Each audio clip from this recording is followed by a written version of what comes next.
केशव मौर्य और योगी आदित्यनाथ के बीच रस्साकसी इतनी अंदर तक घुस चुकी है कि दिल्ली में आला कमान के समझाने के बावजूद दोनों एक दूसरे को नीचा दिखाने का कोई भी अवसर नहीं छोड़ते।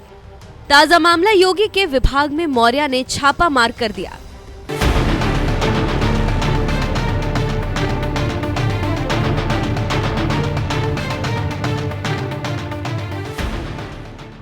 आपसे एक सवाल पूछते हैं, क्या आप अपने सीनियर के विभाग में जाकर कर्मचारियों की बैठक ले सकते हैं? नहीं ले सकते, क्योंकि ये अधिकारों के हनन के मामले में आएगा और अगर आपने हिम्मत दिखा दी तो ये आमने सामने की लड़ाई शुरू कर सकता है। यही आजकल यूपी में चल रहा है और इस जंग के दो सेनापति हैं। एक का नाम केशव मौर्य है तो दूसरे हैं योगी आदित्यनाथ और इन दोनों को दो बड़े नेता बैकअप दे रहे हैं। केशव का बैकअप अमित शाह कर रहे हैं तो वहीं योगी को आरएसएस का समर्थन हासिल है। उसी का नतीजा है कि यूपी में जंग जैसे हालात बने हुए हैं। उसी का नतीजा है कि अब दोनों नेता एक दूसरे को घेर रहे हैं। उसी कड़ी में केशव मौर्य ने गृह विभाग के बड़े अधिकारियों की बैठक बुला ली और जैसे ही केशव ने ये काम किया, हड़कंप मच गया। सभी लोग कहने लगे कि ये तो योगी को चैलेंज किया जा रहा है और अब लड़ाई बड़ी हो गई है, इसे अब पाटना मुश्किल है। जले पर नमक छिड़कने वाली बात ये थी कि केशव मौर्य ने योगी के विभाग के अधिकारियों के साथ बैठक की तस्वीरें सोशल मीडिया पर शेयर कर दी। इसके साथ ही नरेंद्र मोदी, गृह मंत्री अमित शाह, बीजेपी अध्यक्ष जेपी नड्डा को टैग कर दिया। इसी को लेकर सभी कह रहे हैं कि अब लड़ाई एकदम सामने है। चिढ़ाने के अंदाज में केशव मौर्य ने एक और धमाका किया।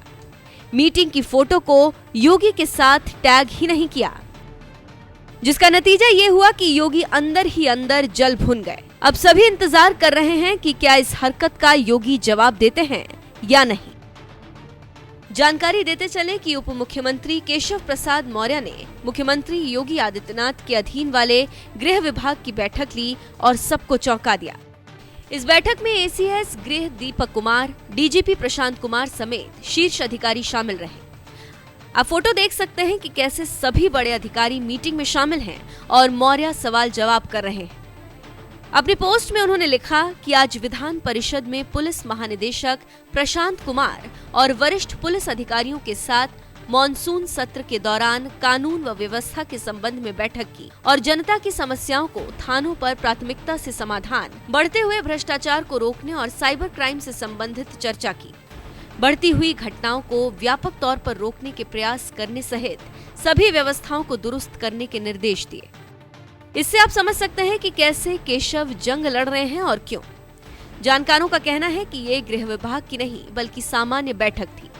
विपक्ष के सवालों का जवाब विधान परिषद में देने के लिए अपने आप को अपडेट करने के लिए अधिकारियों को बुलाया था और इसीलिए चर्चा की गई। लेकिन केशव मौर्य यही नहीं रुके और एक और योगी पर बम फोड़ते हुए योगी को हिला डाला। योगी की आंखों के सामने योगी को चैलेंज कर दिया। खबरों की माने तो ओबीसी मोर्चा की बैठक में मुख्यमंत्री के आने की जैसे ही सूचना मंच से प्रसारित हुई, उसी दौरान दोनों उप मुख्यमंत्री केशव प्रसाद मौर्य और ब्रजेश पाठक मंच छोड़कर चले गए, जिसका वीडियो सोशल मीडिया पर खूब वायरल हो रहा है।